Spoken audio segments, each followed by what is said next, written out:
진단이 틀리면은 처방이 제대로 나올 리가 없는데요. 요거는 조금 걱정이 되는 부분입니다. 마지막 세 번째 이슈로 보죠. 공급 정책. 이 부분에 있어서는 아주 명확한 신호는 없었던 것 같아요. 어떤 내용들 우리가 체크해 봐야 됩니까?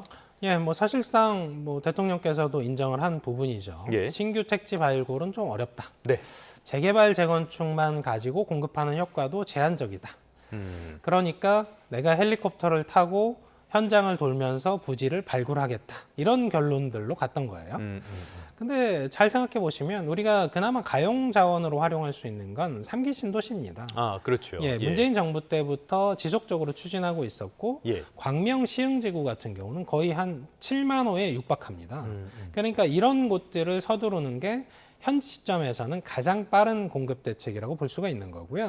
그 외에 재개발, 재건축 혹은 그린벨트 혹은 뭐 도로, 철도 위 혹은 뭐 공실 활용 그리고 오피스 활용 이런 것들은 굉장히 오래 걸립니다. 현재부터 해도. 그렇죠. 그럼에도 좀 빠르게 할 수 있는 건 비아파트 활성화죠. 네네. 비아파트는 한 1년 정도의 공사 기간이면 지을 수 있습니다. 근데 그것도 사실은 관련 절차들을 좀 거치다 보면 이것도 지금 3기 신도시 빨리 하는 것보다 빠르다고 볼 수는 없습니다. 지금 비아파트 공급이 제대로 안 되고 있는 게 또 문제잖아요. 맞습니다. 아무래도 뭐 건설 사업자 입장에서는 수익성 담보가 안 되다 보니까 그리고 아무래도 수요자들이 이 물건들을 기피하다 보니까 수요가 살아나지 않으면 사실은 공급자는 그걸 만들어내지 않습니다. 그럴 리가 없죠. 그러니까 예. 비아파트 시장을 활성화하기 위해서 대단히 인센티브를 많이 부여하지 않는 이상 이 시장은 현 시점에서는 뭐 가망이 크게 없다 이렇게 볼 수밖에 없습니다. 이 부분에 있어서도 조금 더 전향적인 대책이 필요할 것 같고요. 자, 조금 전에 시장 논리를 말씀을 해주셨는데요. 어제는 아무래도 토론회다 보니까 시장 논리에서 어긋난 좀 황당한 주장들도 나와서 눈길을 끌기도 했습니다.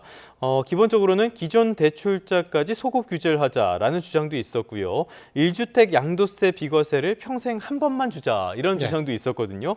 좀 황당한 내용 같긴 한데요. 여기에 대한 반응은 어땠습니까? 예, 두 가지 질문을 주셨는데요. 일단 첫 번째, 뭐 대출에 대한 소급 적용 이슈는 사실은 이거는 금융 경제를 공부하신 분 입장에서 보면 사실은 말이 안 되는 주장을 하는 겁니다.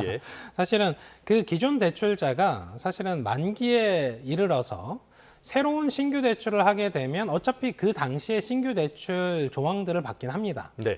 근데 이 경우는 소급 적용과 관련돼서 기존 대출자까지 다 아우르자라는 논의에 좀 더 가까워서 기존 대출자의 보통 주택 담보대출 만기는 보통 20년, 30년 이런 경우가 많습니다. 그래서 그분들이 해당되는 게 아니고 그래서 만기가 5년 단위로 좀 짧게 되신 분들은 그때 당시에 새롭게 적용하자 이 논의들은 사실은 대통령께서도 한번 논의하신 적은 있습니다.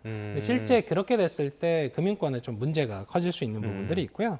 양도세와 관련된 부분들은 사실은 금액이 문제인 것 같습니다. 평생 한 번이 문제가 아니고 얼마 안에서 양도세를 그 안에서는 몇 번이라도 할 수 있게 하자 정도가 맞고요.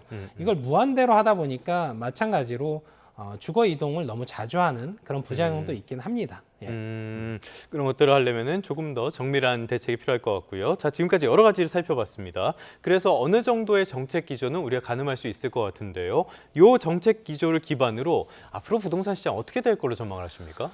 뭐 하반기 부동산 시장은 현재 답이 없습니다.